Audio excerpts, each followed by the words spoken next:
میرے محترم دوستوں، بزرگوں، عزیزوں،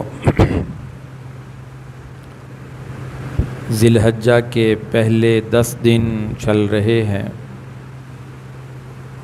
جیسا کہ سابقہ بیانات میں آپ حضرات سن چکے ہیں کہ یہ 10 دن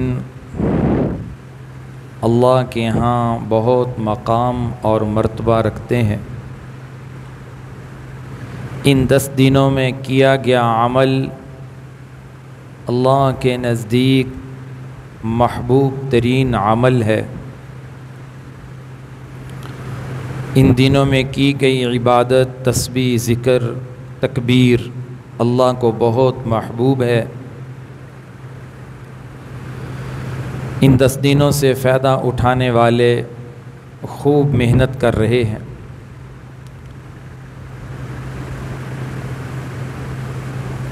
ان 10 دنوں میں کچھ اعمال ایسے ہیں جن کا تعلق صرف ان 10 دنوں کے ساتھ ہے۔ ان اعمال میں ایک عمل تکبیر تشریق ہے، جو کہ 9 ذی الحجہ یعنی بروز اتوار فجر کی نماز سے لے کر 13 ذی الحجہ کی عصر تک ہر نماز کے بعد ہر مرد عورت پر واجب ہے۔ عورت آہستہ آواز سے پڑھے گی، مرد بلند آواز سے پڑھیں گے، چونکہ یہ دن تکبیر کے ہیں کہ ہر ایمان والا اپنی زبان پہ کثرت سے اس ورد کو جاری کرے، اللہ اکبر، اللہ اکبر، لا الہ الا اللہ، واللہ اکبر، اللہ اکبر، وللہ الحمد۔ بڑے قیمتی جملے، اس لیے کہ ان جملوں میں اللہ کی کبریائی ہے، اللہ کی بڑائی کا اظہار ہے، اللہ کی عظمت کا اظہار ہے۔ صحابہ اکرام ان دنوں میں تکبیر کا بڑا اہتمام فرماتے تھے۔ حضرت ابو ہریرہ رضی اللہ تعالیٰ عنہ عبداللہ بن عمر کے متعلق کتابوں میں لکھا ہے کہ بازاروں میں نکل جاتے تھے، بلند آواز سے اللہ اکبر بلند کرتے تھے، سنتے جاتے لوگ وہ بھی ساتھ اللہ اکبر پڑھتے جاتے، ہر طرف اللہ اکبر کی صدا گونجتی تھی۔ بار بار یہ جملہ اس لیے ایمان والوں کی زبان سے کہلوایا جا رہا ہے، اس لیے کہ زبان کے کلمات کا اثر دل کے اوپر پڑتا ہے، زبان کے جملوں کا اثر دل کے اوپر پڑتا ہے۔ زبان سے اچھے الفاظ نکلیں گے، اس کے اثرات دل کے اوپر جائیں گے، زبان سے برے اثرات نکلیں گے، برے الفاظ نکلیں گے، ان کے برے اثرات دل کے اوپر جائیں گے۔ تو بار بار اللہ کی عظمت کا اظہار ہم سے کروایا جا رہا ہے کہ مسلمان کے دل میں یہ بات اتر جائے کہ میرے بڑے اللہ ہیں، میرے بڑے اللہ ہیں، اللہ سے بڑا کوئی نہیں ہے۔ جب اللہ کو بڑا مانے گا تو پھر اللہ کے حکم کو بھی بڑا مانے گا۔ جب اللہ کی عظمت دل میں اتارے گا پھر اللہ کے ایک ایک حکم کی عظمت بھی اس کے دل کے اندر ہوگی۔ اس لیے کہ بڑے کے حکم کو ماننا آسان ہوتا ہے، اس کی بات پہ عمل کرنا آسان ہوتا ہے، محبت سے عمل کیا جائے گا۔ آج اللہ کے حکم پہ عمل مسلمان کے لیے مشکل اس لیے ہے، اللہ کے حکم کی طرف قدم اس لیے نہیں اٹھتے کہ دل اللہ کی عظمت سے خالی ہے، اللہ کی کبریائی سے خالی ہے۔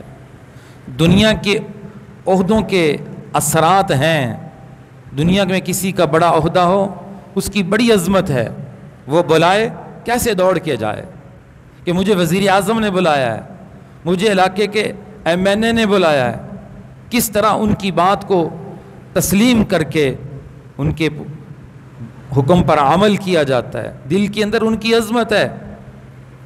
جس کے دل میں اللہ کی عظمت ہے، اللہ کی کبریائی ہے، وہ اللہ کے ایک ایک حکم کو بہت بڑا سمجھتے ہیں۔ اگر ان سے کبھی اللہ کی نافرمانی ہو جائے تو انہیں توبہ کیے بغیر چین نہیں آتا۔ اس لیے یہ ایام تکبیر کے ہیں، وَاذْكُرُوا اللَّهَ فِي أَيَّامٍ مَعْدُودَاتٍ، گنتی کے مخصوص دنوں میں اللہ کا ذکر کرو۔ مفسرین فرماتے ہیں اس سے مراد تکبیر ہے، تکبیر تشریق ہے، اللہ اکبر اللہ اکبر، اتنا پڑھے کہ اس کا دل بھی کہنے لگے کہ سب سے بڑے اللہ ہے۔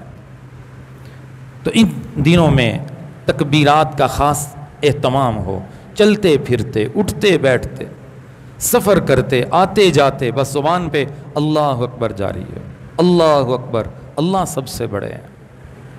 تو اللہ تعالیٰ ان کلمات سے اپنے بندوں سے بڑے راضی اور خوش ہوتے ہیں کہ میرے بندے میری عظمت کا اظہار کر رہے ہیں۔ اللہ کو بندوں کی عظمت کے اظہار کی ضرورت نہیں ہے، اللہ تو عظمتوں والے ہیں، کبریائی والے ہیں، بڑھائی والے ہیں، لیکن جب بندے اللہ کی عظمت کا اظہار کریں گے اللہ ان کے نامہ اعمال میں ہزاروں نیکیوں کا اضافہ فرما دیں۔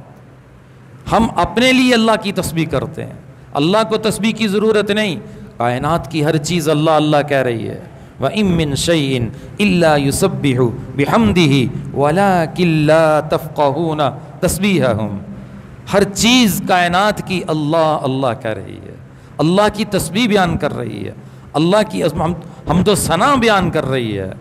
انسان جو اللہ کی تسبیح کرتا ہے، اللہ کی عظمت کا اظہار کرتا ہے، یہ اپنے لیے کرتا ہے کہ اللہ سب سے بڑے ہیں۔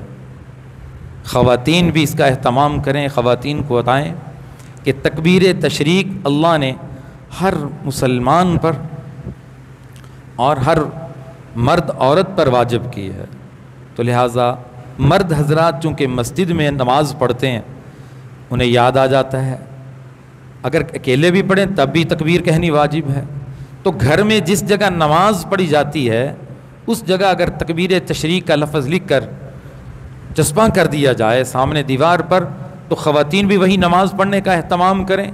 مرد کی اگر جماعت سے نماز رہ جائے اور گھر میں پڑھ رہا ہے تو وہ بھی وہیں پہ پڑھے تاکہ اسے یاد آ جائے، کیونکہ یہ واجب ہے، اگر چھوٹ جائے تو گناہ گار ہے، توبہ کرنی پڑے گی۔ اس لیے خواتین کو خاص تاکید کی جائے کہ وہ ہر نماز کے بعد اللہ اکبر لا الہ الا اللہ اللہ اکبر وللہ الحمد کا اہتمام کریں۔ 9 ذی الحجہ کی فجر کی نماز سے لے کر 13 ذی الحجہ کی عصر کی نماز تک ہر نماز کے بعد پڑھنا واجب۔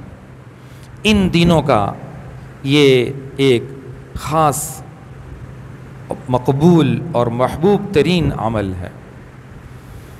اسی طرح اس کے بعد جیسے میں نے سابقہ بیان میں عرض کیا تھا کہ 10 ذی الحجہ کو اللہ کو جو محبوب عمل ہے وہ قربانی کا ہے، وہ بھی عمل ان دنوں کے ساتھ خاص ہے۔ سب سے محبوب ترین عمل 10 ذی الحجہ کو اللہ کو قربانی کا ہے کہ مسلمان خوشی سے اللہ کے راستے میں جانور ذبح کریں گے، اللہ کے راستے میں قربان کریں گے۔ یہ 10 دن تو ایک ایک دن بڑا قیمتی ہے۔ پھر میں نے عرض کیا تھا کہ ان 10 دنوں میں 2 دن بڑے قیمتی ہیں، ایک 9 ذی الحجہ، ایک 10 ذی الحجہ۔ 9 ذی الحجہ اللہ کی رحمت اپنے بندوں کے انتہائی قریب آ جاتی ہے، اور فرمایا حدیث میں اللہ کے نبی نے 9 ذی الحجہ کو اللہ تعالیٰ سب سے زیادہ جہنم سے آزادی کر فرماتے ہیں، لوگوں کو جہنم سے آزاد کرتے، بخشش اور مغفرت کا اعلان کرتے۔ 9 ذی الحجہ یوم عرفہ، لاکھوں کا مجمع حجاج کرام میدان عرفات میں جمع ہوتے ہیں، اس لیے یوم عرفہ کہا جاتا ہے۔ اللہ تعالیٰ کی رحمت ان پر متوجہ ہوتی ہے، لیکن دوسرے ایمان والوں کو بھی اللہ اس رحمت سے محروم نہیں رکھتے۔ وہ بھی اپنے اپنے مقام پر اگر اس دن کا احترام کریں، اس دن کو عبادت، تقوی، طہارت کے ساتھ، گناہوں سے بچنے کے ساتھ گزاریں، اللہ ایسے بندے کے بھی گناہوں کو معاف کر دیتے۔ حدیث میں آتا ہے کہ ان 10 دنوں میں جو پہلے 8 دن ہیں، اس دن ایک روزہ رکھے تو 1 سال کے روزوں کا ثواب، اور فرمایا جو 9 ذی الحجہ کا روزہ رکھے اللہ اسے 2 سال کے روزوں کا ثواب عطا فرماتا، اور فرمایا جو 9 ذی الحجہ کا روزہ رکھے اللہ اس کے 1 سال کے پہلے اور 1 سال کے بعد کے گناہوں کو معاف کر دیتے ہیں، کفارہ بن جاتا ہے۔ اتنے فضائل سننے کے بعد بھی اگر کوئی عمل نہ کرے تو سوائے غفلت اور سستی کے اس کے لیے کیا کہا جا سکتا ہے؟ اللہ کے نبی فضائل بیان فرما رہے، اللہ تعالیٰ اپنے محبوب کی زبان مبارک سے اپنے بندوں تک پیغام پہنچا رہے کہ ان 10 دنوں کو یا ان 2 دنوں کو غفلت میں نہ گزارنا۔ 9 ذی الحجہ کا دن بڑا قیمتی ہے، اللہ بخشش اور مغفرت فرماتے ہیں، اپنے بندوں کے قریب آ جاتے ہیں، اللہ روزے کی برکت سے سال بھر کے گناہوں کو معاف فرماتے ہیں، 2 سال کے روزوں کا اجر ثواب عطا فرماتے ہیں۔ ہر بھائی، ہر بہن، ہر مسلمان کم از کم 9 ذی الحجہ کا روزہ نہ چھوڑے۔ ہم جون کے اندر بھی تو روزے رکھتے رہے ہیں، بھوک اور پیاس برداشت کرتے رہے ہیں، تو وہ 9 ذی الحجہ کے روزے کا اہتمام کریں، مشقت کر لے، کل قیامت کے دن یہی روزہ ہمارے لیے بڑا قیمتی بننے والا ہے۔ تو اور 10 ذی الحجہ کو جو اللہ کو عمل پسند ہے وہ قربانی کا عمل ہے۔ نبی کریم صلی اللہ علیہ وسلم بڑے اہتمام سے اس عمل کو فرمایا کرتے تھے، ازواج مطہرات کی طرف سے فرماتے تھے، اپنی بیٹی فاطمہ کی طرف سے فرماتے تھے عمل، اسی طرح قربانی کا عمل اپنی امت کی طرف سے بھی فرماتے تھے، اور فرمایا جب جانور کو ذبح کرنے کے لیے لٹایا جاتا ہے، ذبح ہونے سے پہلے وہ جانور اللہ کی بارگاہ میں قبولیت پا لیتا ہے۔ اللہ جانور کے بال کے صدقے ایک ایک نیکی، ایک ایک بال کے بدلے قربانی کرنے والے کو عطا فرماتے ہیں۔ لوگوں کی حالت یہ ہے کہ مہنگے موبائل رکھے ہوئے ہیں، قربانی کرنے کو تیار نہیں، جبکہ قربانی کی قیمت کم ہے اور موبائل کی قیمت زیادہ ہے، دوسری چیزوں پہ بڑی محنت اور توجہ ہے، لیکن اللہ کے راستے میں خرچ کرنے میں اتنا دل گھٹتا ہے کہ پتہ نہیں اگر میرے 50-20 ہزار لگ گئے تو میرے مال میں کمی آ جائے گی، جبکہ اللہ قرآن میں ایک آیت میں نہیں، اللہ سینکڑوں آیات میں یہ بات واضح فرما رہے ہیں، میرے راستے میں کیا گیا خرچ تمہیں ضرور واپس ملے گا، میں ضرور واپس کروں گا، دنیا کے اندر بھی تمہارے رزق میں برکت ہوگی اور آخرت میں اللہ اسے دگنا کر کے، واللہ یضاعف لمن یشاء اضعافا مضاعفا، دگنا در دگنا کر کے اللہ تمہیں واپس کرے۔ یہ مسلمان کا یقین ہونا چاہیے، قربانی کے عمل سے جتنا خرچ ہوگا وہ ایک ایک روپیہ اللہ کی بارگاہ میں قبولیت پاتا ہے۔ صرف خیال اس بات کا کرنا چاہیے کہ بہت سارے لوگ جانور لیتے ہیں، اونٹ خرید رہے ہیں، بھینس خرید رہے ہیں، گائے خرید رہے ہیں، بکرے خرید رہے ہیں، تو بعض لوگ قربانی کے جانور پر فخر کرتے ہیں، لوگوں کو دکھاتے ہیں۔ کل ہی ایک آدمی باہر مسجد کے کھڑا تھا اور بات کر رہا تھا، کہہ رہا تھا کہ میں چاہتا ہوں کہ میں ایسا اونٹ خریدوں پورا گاؤں دیکھنے آئے، پتہ چلے کہ میں نے اونٹ کی قربانی کی۔ میں نے کہا آپ غلط کہہ رہے ہیں، آپ اپنی قربانی کو خراب کر رہے ہیں، آپ قربانی لوگوں کو دکھانے کے لیے کرنا چاہتے ہیں۔ اللہ فرماتا ہے فصلی لربک، نماز اللہ کے لیے پڑھیے، فصلی لربک وانحر، قربانی بھی اپنے رب کے لیے، نماز بھی اپنے رب کے لیے۔ اللہ کو دکھائیں، اللہ کو راضی کرنے کی کوشش کریں، اللہ کو خوش کرنے کی کوشش کریں، تم لوگوں کو دکھانا چاہتے ہو، کیوں اپنی اتنی بڑی قربانی کے عمل کو ضائع کر رہے ہو ریاکاری کے طور پہ؟ حدیث میں ریاکاری کے عمل کو شرک اصغر سے تعبیر کیا ہے، یہ چھوٹا شرک ہے جو لوگوں کو راضی کرنے کے لیے کوئی نیک عمل کرتا ہے، اپنی نیکی کو برباد کرتا ہے۔ حج جیسا عمل لوگوں کے دکھاوے کے لیے حج کا عمل ضائع ہو جاتا ہے، قربانی کا عمل لوگوں کو دکھاوے کے لیے، قربانی کا عمل ضائع ہو جاتا ہے۔ اللہ کی نظر میں اس عمل کی کوئی قیمت نہیں ہے، کوئی قدر نہیں ہے جو مخلوق کو راضی کرنے کے لیے کیا جا رہا ہے۔ اس لیے بار بار اپنی نیت کی نگرانی کرتے رہیں کہ میرا یہ عمل صرف اللہ کے لیے ہے۔ اور قربانی کے کچھ احکام، کچھ مسائل آپ حضرات سن چکے ہیں، کچھ باقی تھے کہ قربانی کے جانور کے ذبح کرنے کا وقت کیا ہے۔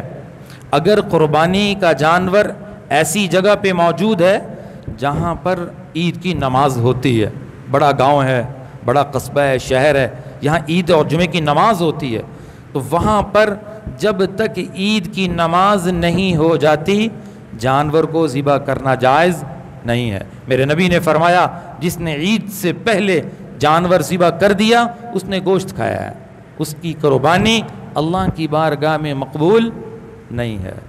لہٰذا جہاں پہ عید اور جمعے کی نماز ہوتی ہے وہاں پہ کسی ایک مقام پر عید کی نماز ہو جائے تو اپنے جانور کو ذبح کیا جائے۔ اسی طرح اگر ایسی جگہ ہے جہاں پہ عید کی نماز نہیں ہوتی، چھوٹے چھوٹے قصبے ہوتے ہیں، دیہات ہوتے ہیں جہاں پہ جمعے کی نماز نہیں ہوتی، عید کی نماز نہیں ہوتی، وہاں پہ فجر کی نماز صبح صادق کے بعد، فجر کی نماز کے بعد، صبح صادق کے بعد اگر جانور ذبح کر دیا جائے تو وہ جانور ذبح کرنا درست ہے، وہ قربانی ہو جائے گی۔ وہاں عید کی نماز ہوتی نہیں ہے، اس لیے وہاں عید کی نماز کی شرط نہیں ہے۔ تو جانور کو عید کی نماز کے بعد ذبح کیا جائے۔ جیسے میں نے عرض کیا تھا کہ بیرون ملک میں جو مقیم ہیں ان کی قربانی بھی ایسے وقت میں کی جائے کہ وہاں بھی قربانی کا دن شروع ہو چکا ہو۔ تو معلومات سے یہی پتہ چلا ہے کہ کئی ممالک کی قربانی کا دن پاکستان کی قربانی کے دن کے برابر ہے۔ جس دن وہاں عید ہے اسی دن پاکستان میں عید ہے۔ تو لہٰذا چونکہ وہ ممالک پاکستان کے ٹائم سے پیچھے ہیں تو جب تک وہاں پہ صبح صادق نہیں ہوتی وہاں پہ رہنے والے شخص کی قربانی پاکستان میں ذبح نہیں ہو سکتی۔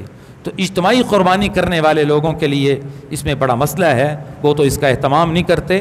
جہاں لوگ حصہ ڈالتے ہیں 25-30 جانور ذبح ہوتے ہیں ایک دن میں، وہ تو صبح 5:25 پہ نماز پڑھتے ہیں، 5:30 نماز عید کی پڑھتے ہیں، فوراً جانور کو ذبح شروع کر دیتے ہیں۔ اب اگر اس جانور میں جس کی قربانی ہو رہی ہے اس میں ایسے شخص کا حصہ موجود ہے جو بیرون ملک میں رہائش پذیر ہے اور وہاں ابھی صبح صادق نہیں ہوئی، وہاں عید کا دن شروع نہیں ہوا، تو اس کا جانور ذبح ہو گیا، اس کی قربانی ضائع ہو گئی، اس کی قربانی نہیں ہوئی۔ اس لیے اس کا بڑا اہتمام کرنا چاہیے۔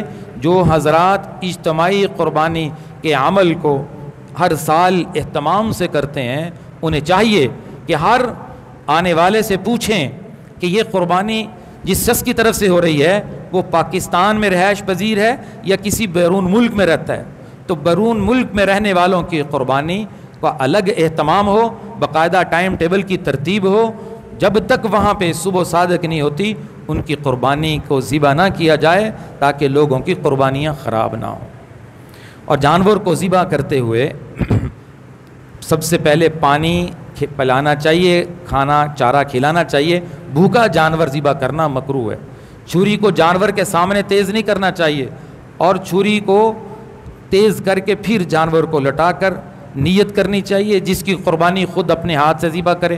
عورت بھی اپنے ہاتھ سے ذبح کر سکتی ہے، اگر وہاں غیر محرم نہ ہو تو عورت اگر اپنی قربانی کو خود ذبح کرنا چاہے وہ بھی کر سکتی ہے۔ یہ جو مسئلہ چل رہا ہے کہ عورت ذبح نہیں کر سکتی، یہ مسئلہ غلط ہے۔ عورت خود اپنا جانور اپنے ہاتھ سے ذبح کر سکتی ہے۔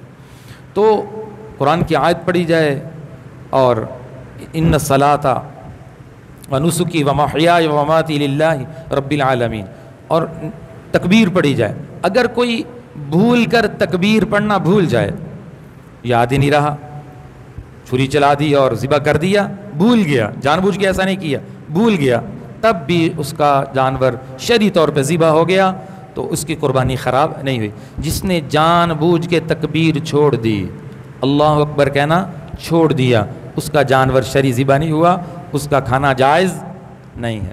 اس لیے کوشش کرنی چاہیے کہ ذبح کرنے والا کیسا ہو، جسے اہتمام سے تکبیر یاد ہو اور اسے اچھے طریقے سے ذبح کرنا بھی آتا ہو۔ 3 رگوں کا، سانس کی، خون کی، کھانے کی، 3 رگوں کا کٹنا ضروری ہے، اچھے طریقے سے ذبح کیا جائے، بہنے والا خون تمام جسم سے نکل جائے، فوراً کھال اتارنی شروع نہ کریں، بلکہ جانور جب اچھے طریقے سے ٹھنڈا ہو جائے اس کے بعد کھال اتارنے شروع کریں۔ جانور ذبح کرنے کے بعد کھال کے احکام ہیں۔ کھال کا حکم یہ ہے کہ اسے صدقہ کرنا چاہیے۔ اپنے استعمال میں لانا چاہتے ہیں لا سکتے ہیں، گھر میں استعمال کر سکتے ہیں، بیچ دی تب بھی اس کے پیسے صدقہ کرنے چاہیے۔ تو اعلیٰ بات یہ ہے کہ کھال صدقہ کر دی جائے، کسی کسائی کو اجرت میں نہ دی جائے۔ بڑی غلطی کرتے ہیں، کھال کسائی کو اجرت میں دے کر اپنی قربانی کے عمل کو ضائع کر دیتے ہیں۔ جو اللہ کے نبی صلی اللہ علیہ وسلم کی تعلیمات ہیں، ہم اپنے قربانی کو اس عمل اس طریقے پر کرنے کے پابند ہیں، آزاد نہیں ہیں۔ اگر ہماری قربانی کا عمل رسول اللہ صلی اللہ علیہ وسلم کی سنت کے مطابق ہوگا، تعلیمات کے مطابق ہوگا، وہ قربانی اللہ کی بارگاہ میں قبولیت پائے گی۔ اگر اپنی مرضی سے قربانی کے عمل کو کرتے رہے، آپ تو مطمئن ہو گئے لیکن آپ کی قربانی اللہ کی بارگاہ میں قبول نہیں ہوئی۔ قبولیت کے لیے رسول اللہ صلی اللہ علیہ وسلم کی تعلیمات پر عمل ضروری ہے۔ اس لیے قربانی کی کھال بہترین مصرف یہ آپ کے مدارس عربیہ ہیں، یہاں بھی قربانی کی کھالوں کو جمع کرنے کا انتظام ہوتا ہے۔ یہاں بھی الحمدللہ شعبہ ناظرہ قرآن اور حفظ قرآن اور درس نظامی عالم کورس کے شعبہ جات میں کام ہو رہا ہے۔ تو آپ حضرات ہمت فرما کر خود کوشش کریں مدارس میں، جامعہ میں، اپنے اس جامعہ میں قربانی کی کھال خود پہنچانے کا اہتمام کریں۔ اور تیسری چیز قربانی کے گوشت کی تقسیم ہے۔ قربانی کا گوشت آپ 3 حصوں میں مستحب ہے تقسیم کر لیں۔ ایک حصہ آپ خود گھر میں رکھ لیں، ایک عزیز و اقارب میں تقسیم کر دیں، اور ایک حصہ آپ غرباء میں تقسیم کر دیں۔ لیکن اگر آپ گھر کے فیملی کے افراد زیادہ ہیں یا ویسے بھی آپ اپنے گھر میں رکھنا چاہتے ہیں تو سارا گوشت بھی رکھ سکتے ہیں، یہ بھی اختیار ہے۔ 3 دن پہلے شریعت میں تھا کہ صرف 3 دن رکھ سکتے ہیں، بعد میں اللہ کے نبی صلی اللہ علیہ وسلم نے اجازت عطا فرمائی۔ حضرت ثوبان رضی اللہ تعالیٰ عنہ آپ کے خادم ہیں، فرماتے ہیں کہ مکہ مکرمہ میں ہم نے قربانی کی، اللہ کے نبی نے فرمایا اس کو محفوظ کر لو گوشت کو۔ تو پورے مدینے کے سفر تک ہم قربانی کے گوشت کو استعمال کرتے رہے۔ معلوم ہوا کہ قربانی کا گوشت محفوظ کیا جا سکتا ہے۔ اسی طرح سفر میں ضرورت کی چیزوں کو ساتھ رکھنا یہ بھی توکل کے منافی نہیں ہے۔ اللہ کے نبی بھی سفر کے دوران اپنے زادرہ کو ساتھ رکھا کرتے تھے۔ تو اگر سارا گوشت بھی رکھنا چاہیں، 3 دن سے زیادہ بھی استعمال کرنا چاہیں تو کر لیں، لیکن اعلیٰ مستحب بات یہ ہے کہ کتنے گھرانے ایسے ہوتے ہیں، یقین کریں پورا سال ان کے گھروں میں گوشت نہیں پکتا، تو ہم کوشش کر کے ڈھونڈ کر ان گھروں تک قربانی کے گوشت کو پہنچائیں تاکہ وہ بھی اس سے مستفید ہو سکیں، ان کی خوشی بھی ہماری خوشی کے ساتھ ایک ہو جائے۔ صدقۃ الفطر، عید الفطر کے موقع پہ ہمیں حکم دیا گیا کہ جب تم عید الفطر کے لیے آؤ، نماز عید پڑھنے آؤ، تو تم غریب کے گھر صدقۃ الفطر دے کر آؤ، غریب کو اپنی اس خوشی میں شامل کرو۔ جب قربانی کا عمل ہوا تو ہمیں شریعت نے حکم دیا اپنے اس گوشت میں غریب کو بھی شریک کر لو تاکہ اس کے گھر میں کوئی اچھی چیز پک جائے۔ اس لیے فرمایا مستحب یہ ہے کہ 3 حصے کیے جائیں، لیکن اگر کوئی سارا رکھنا چاہے تو سارا گوشت بھی رکھا جا سکتا ہے۔ تو اس طریقے کے ساتھ اگر آپ قربانی کا عمل کریں گے تو انشاءاللہ یہ قربانی اللہ کی بارگاہ میں قبولیت پالے گی۔